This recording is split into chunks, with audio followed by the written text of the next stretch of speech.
Now, students, this is the next topic: हस्तन भूतकाल lung लकार परस्मय पद। जो प्रत्यय हम देखने वाले थे,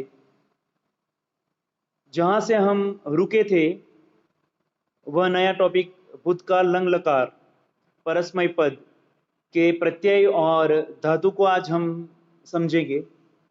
तो सबसे पहले हम उसके प्रत्यय जो है उसका अभ्यास करते हैं, क्योंकि प्रत्यय सीखना जरूरी है। हमने जो आगे के आज्ञार्थ और वर्तमान काल के भी प्रत्यय सीखे, उसके धातु रूप सीखे, तो सबसे पहले हमने उसके प्रत्यय से ही हमने शुरुआत की थी। तो आज भी हम परस्मय पद हस्तन भूतकाल लंग लकार के जो प्रत्यय है उसकी शुरुआत भी हम इसी प्रत्यय से करेंगे।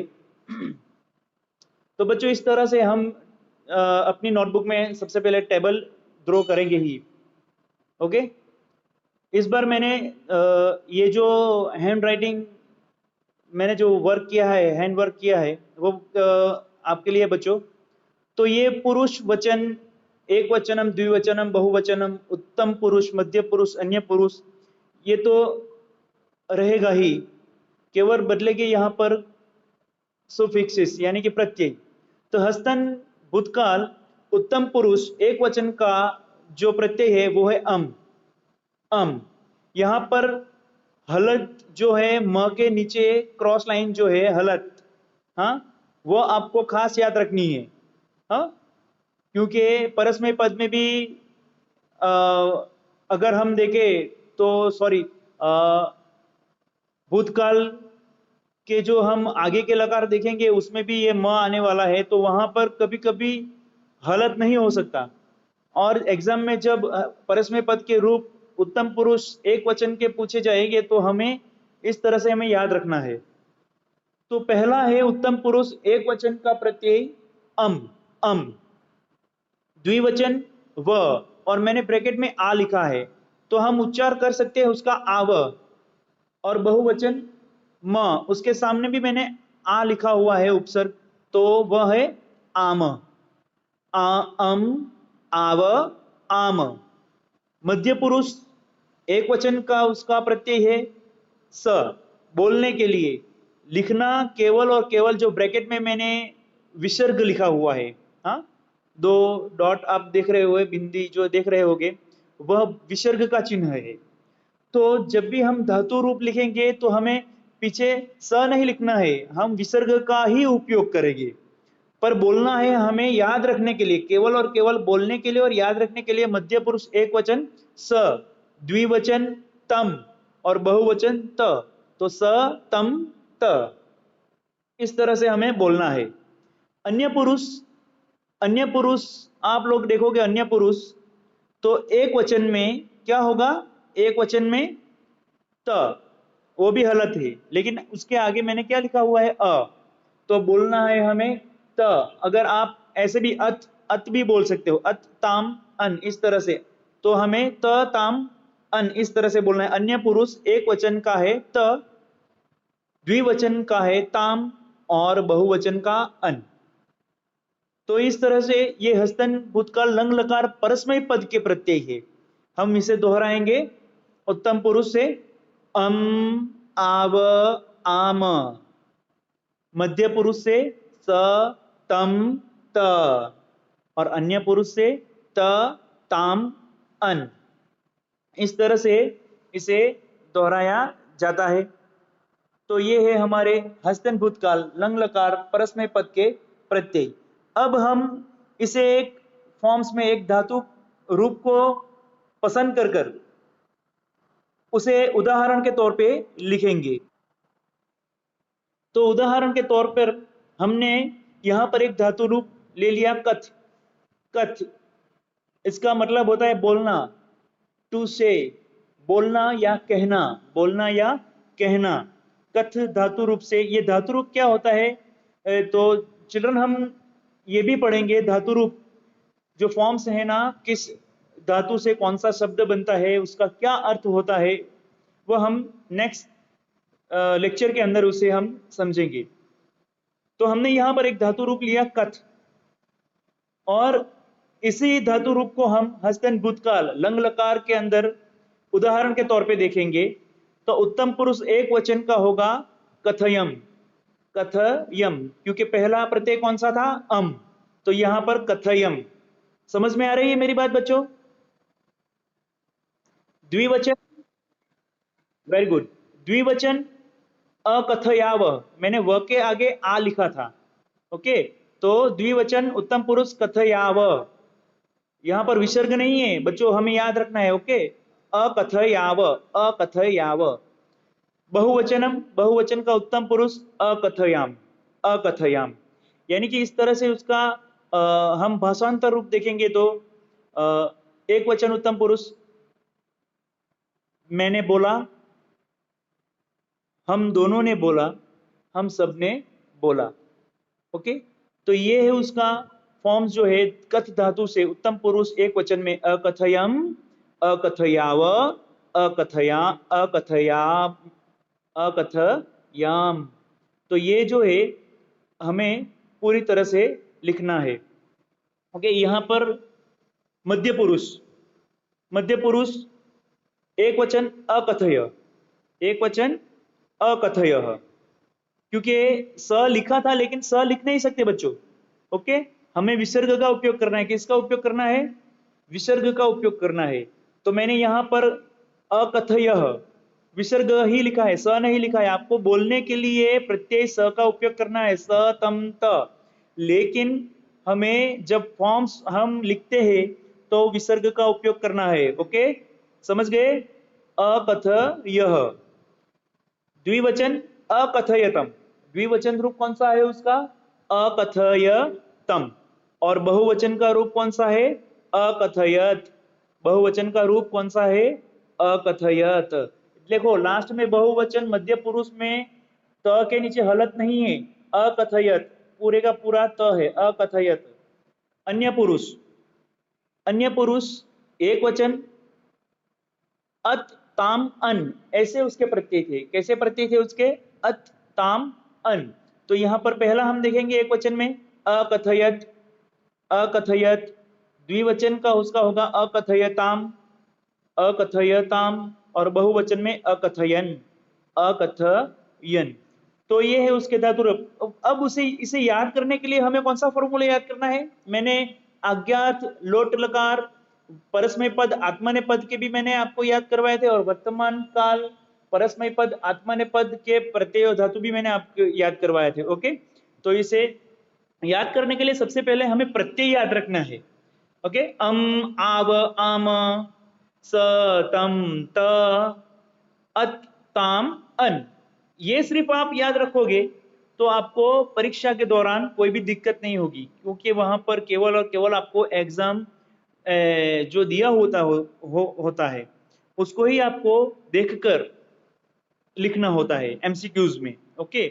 तो यहां पर मैं एक बार फिर से दोहराऊंगा, उत्तम पुरुष अकथयम, अकथयाव, अकथयाम, अकथयम, अकथयाव, अकथयाम। मध्य पुरुष अकथय, अकथयतम, अकथयत, अकथय, अकथयतम, अकथयत। अन्य पुरुष अकथयत। देखो मध्य पुरुष बहुवचन के नीचे त के नीचे हलत नहीं है, मैंने पहले ही कहा है, वो आपको खास याद रखना है। पर अन्य पुरुष एक वचन के त के नीचे हलत है, ओके। तो अकथयत, अकथयताम, अकथयन, अकथयत, अकथयताम, अकथयन। तो ये हलत विसर्ग जैसी जो छोटी छोटी मात्राएं जो होती है उसे हमें खास प्रकार से याद रखनी है, क्योंकि आपके अगर प्रत्यय गलत हो गए तो आपके धातु जो रूप हो गए उसके उदाहरण भी गलत ही हो गए। तो ये प्रश्न कौन सा पूछा होगा, आप उत्तर कौन सा लिखोगे, यानी कि जो प्रश्न पूछा होगा वह उत्तर अगर नहीं मिलेगा तो वो गलत होगा, ओके। अगर मैंने ऐसा पूछा कि लंग लकार यानी कि हस्तन भूतकार अन्य पुरुष एक वचन का रूप पहचानिए, वहां पर ऑप्शन दिए होंगे अकथयत, अकथयत, और अकथयन, ये 3 रूप दिए होंगे। अगर आपने अकथयत जो बिना हलत का रूप आपने लिख लिया तो मध्य पुरुष बहुवचन का वह रूप होगा। तो आपको हलत चीज कहां पर लगी है और कहां पर नहीं है वो आपको ठीक तरीके से याद रखनी होगी। तो ये है लंग लकार के प्रत्यय और धातु रूप।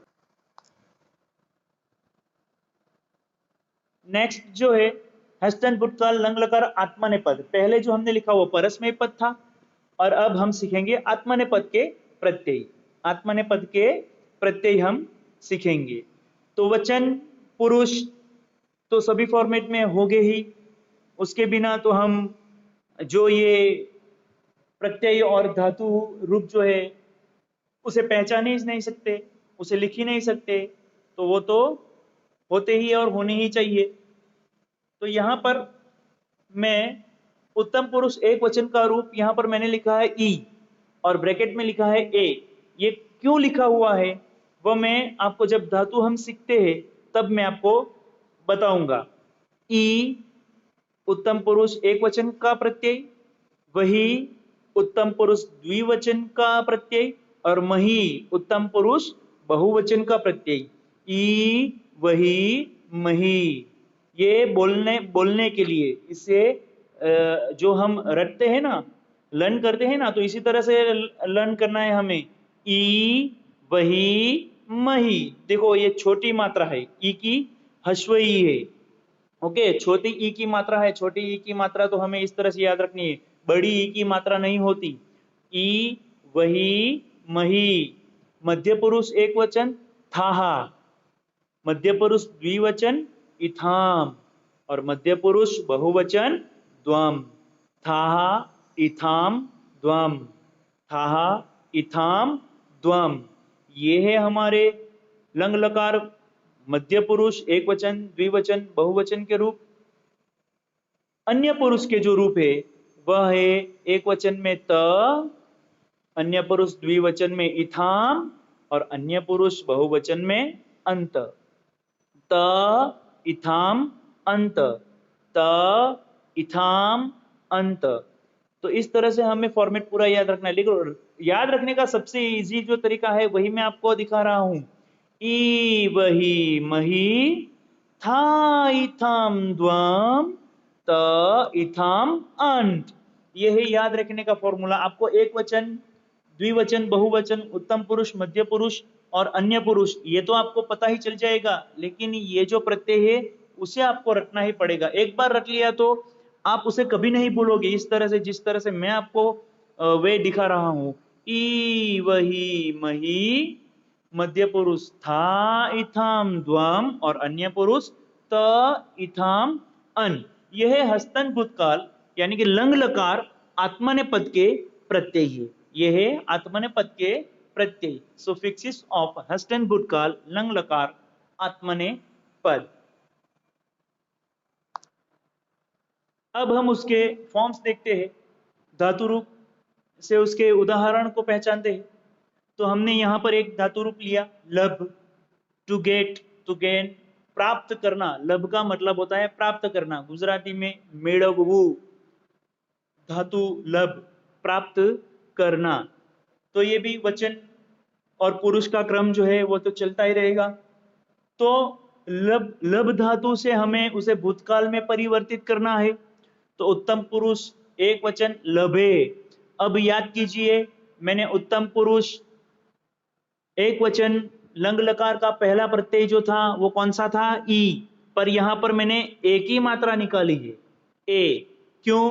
क्योंकि हमें वह लर्न करने के लिए ई प्रत्यय जो है वह रहेगा ही। और मैंने आपको इसका फॉर्मूला भी बताया था।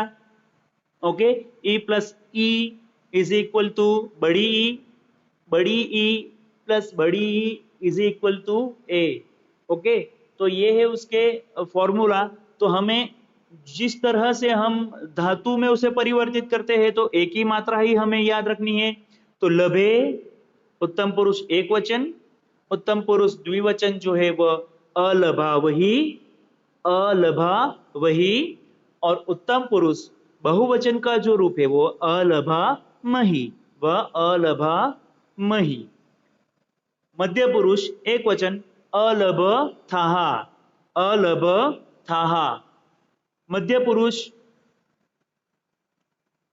पुरुष द्विवचन का रूप जो है अलभेथाम्, अलभेथाम्।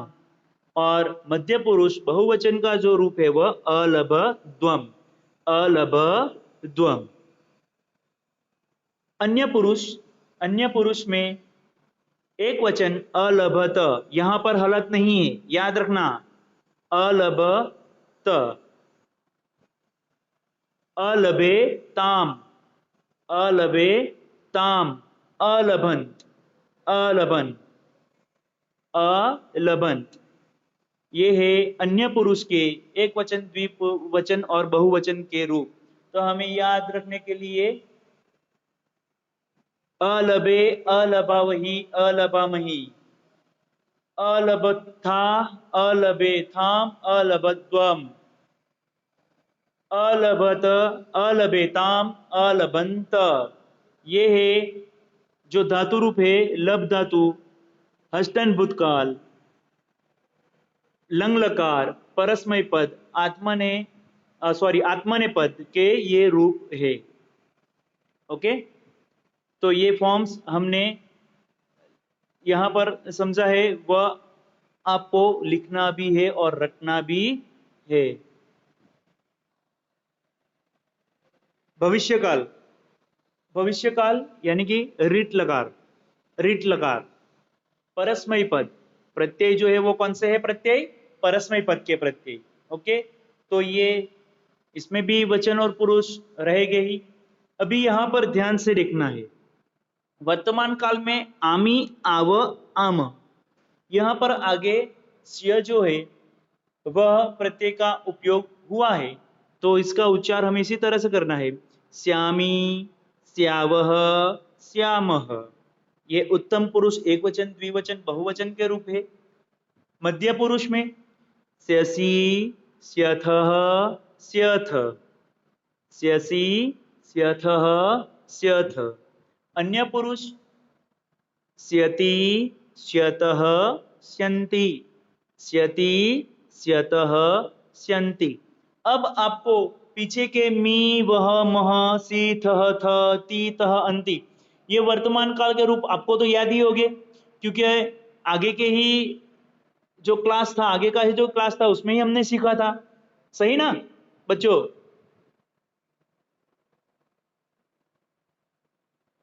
स्टूडेंट,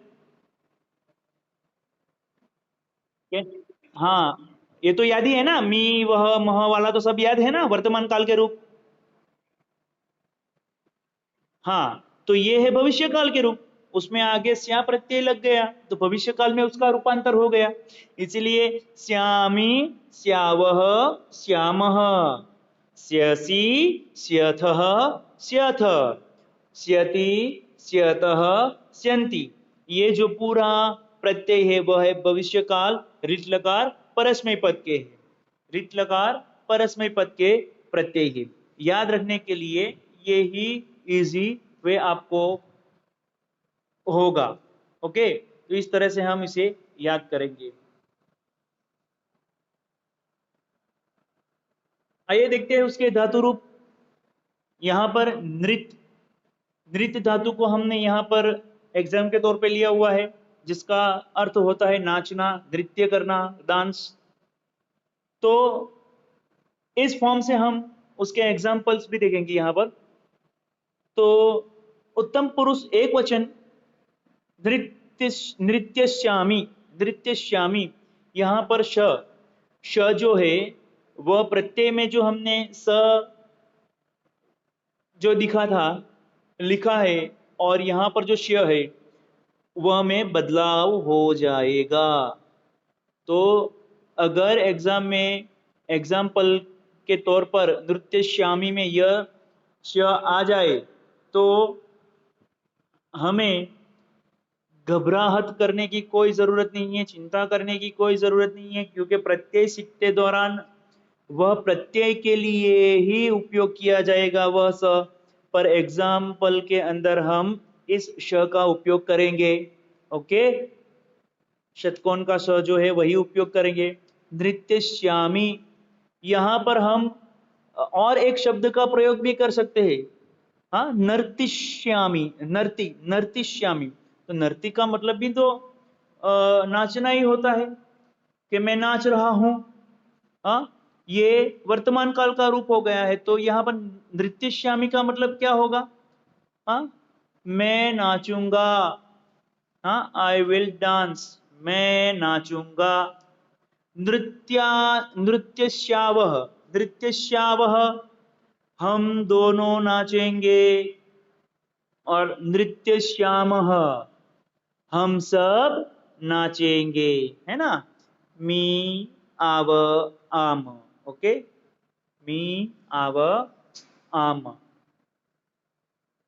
मध्य पुरुष नृत्यस्यसि, यहाँ पर हम इंट्रोगेटिव सेंटेंस अगर बनाए, किसी एक को अगर सेकंड पर्सन को अगर बोलना है क्या तुम डांस करोगे, ऐसा अगर बोलना है तो मध्य पुरुष एक वचन का रूप यहाँ पर हम उपयोग करेंगे। किस तरह से?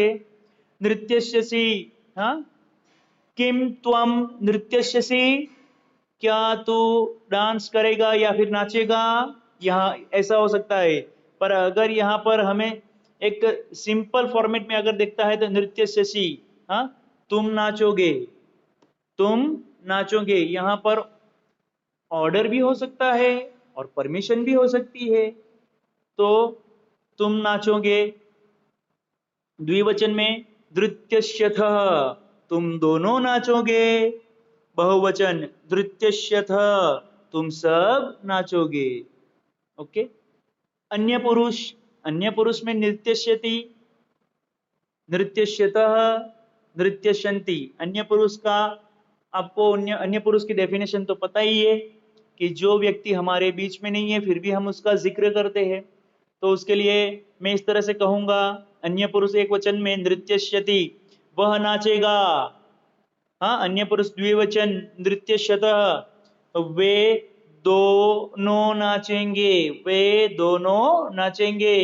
और नृत्यशंति, नृत्यशंति में इस तरह से होगा, वे सब नाचेंगे, वे सब नाचेंगे।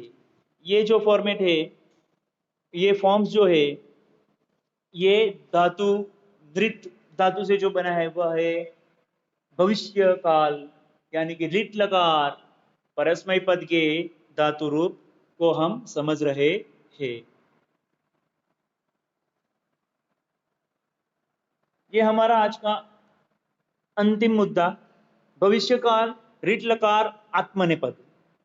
भविष्यकाल रिट लकार आत्मनेपद, यानी कि प्रत्यय जो हम सीखने वाले हैं वह भविष्यकाल यानी कि रिट लकार आत्मनेपद के प्रत्यय हम सीखेंगे। तो उत्तम पुरुष एक वचन में श्ये, श्ये। उत्तम पुरुष द्विवचन में श्यावहे और उत्तम पुरुष बहुवचन में श्यामहे। यानी कि आप ई वहे महे जो हमने देखा था वर्तमान काल में, तो वही रूप यहां पर है, केवल श प्रत्यय लगने से उसका जो पूरा फॉर्मेट है भविष्य काल के अंदर परिवर्तित हो जाता है। मध्य पुरुष श से, मध्य पुरुष द्विवचन में श्ये थे और मध्य पुरुष बहुवचन में श्यध्वम। अन्य पुरुष श्यते एक वचन में, अन्य पुरुष द्विवचन में श्येते और अन्य पुरुष बहुवचन में श्यन्ते। यानी कि ये फॉर्मेट इस तरह से होगा। उत्तम पुरुष का हमने देखे तो श्ये, श्यावहे, श्यामहे, श्ये, श्यावहे, श्यामहे। मध्य पुरुष श्यसे, श्येथे, श्यध्वम, श्यसे, शेषे, श्येथे, श्यध्वम। अन्य पुरुष में श्यते, श्येते, श्यन्ते। अन्य पुरुष में श्यते, श्येते, श्यन्ते। ये है भविष्यकाल रिट लकार आत्मनेपद के प्रत्यय जो हम सीख रहे हैं।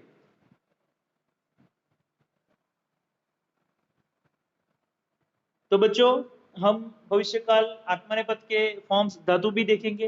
तो कथ, कथ धातु जो है हमने आगे लंग लकार के अंदर भी देखा, और आइए वही धातु का उपयोग करके हम उसे भविष्यकाल रिट लकार आत्मनेपद के अंदर उसके उदाहरण के रूप में उसे देखेंगे। तो उत्तम पुरुष एक वचन में श्ये प्रत्यय लगा तो कथ धातु का उपयोग करने के बाद वह पूरा फॉर्मेट जो है वो इस तरह से होगा, कथयिष्ये, कथयिष्ये। हाँ, द्विवचन में होगा कथयिष्यावहे, कथयिष्यावहे, और बहुवचन में होगा कथयिष्यामहे, कथयिष्यामहे। मध्य पुरुष, मध्य पुरुष में होगा एक वचन के रूप में कथयिष्यसे, कथयिष्यसे। मध्य पुरुष द्विवचन में होगा कथयिष्यथे, कथयिष्यथे, और मध्य पुरुष बहुवचन में होगा कथयिष्यध्वम, कथयिष्यध्वम। अन्य पुरुष, अन्य पुरुष एक वचन कथयिष्यते, कथयिष्यते। अन्य पुरुष द्विवचन कथयिष्यते, कथयिष्यते, और अन्य पुरुष बहुवचन में कथयिष्यन्ते, कथयिष्यन्ते। तो बच्चों ये है भविष्यकाल लिट लकार धातु रूप के जो एग्जाम्पल है ये इस प्रकार से है। यहां पर हमें याद रखना है केवल और केवल प्रत्यय, क्योंकि उदाहरण तो कोई भी धातु को लेकर बनाया जा सकता है। हाँ, उदाहरण कोई भी धातु को लेकर बनाया जा सकता है, पर अगर हमें उसके प्रत्यय याद है, हाँ, सबके फॉर्मेट में लोट लकार के प्रत्यय, आत्मनेपद पद और परस्मय पद, वर्तमान काल के परस्मय पद और आत्मनेपद पद के प्रत्यय, लंग लकार भूतकाल के परस्मय पद और आत्मनेपद पद के प्रत्यय, और भविष्य काल परस्मय पद और आत्मनेपद पद के प्रत्यय। ये जो चार प्रकार के जो हमने तीन काल और एक अज्ञात लोट लकार जो सीखा है, वह प्रत्यय हमें अगर एक बार याद रह गया तो फिर हमें किसी भी प्रकार की एग्जाम्पल धातु रूप को लेकर अगर एग्जाम्पल को लिखने की आवश्यकता हो तो उसमें कोई प्रकार की दिक्कत या मुश्किल नहीं हो सकती। अभी भी हमारा एक टॉपिक बाकी है, वह है विधि लिंग लकार, विधि लिंग लकार। हाँ, यानी कि अनुमान करना, अनुमान करना, ओके, या विधि, ये जो है उसके भी ये आत्मनेपद और परस्मय पद के रूप है, वह हम अगले तास के अंदर, अगले क्लास के अंदर सीखेंगे। ओके बच्चों।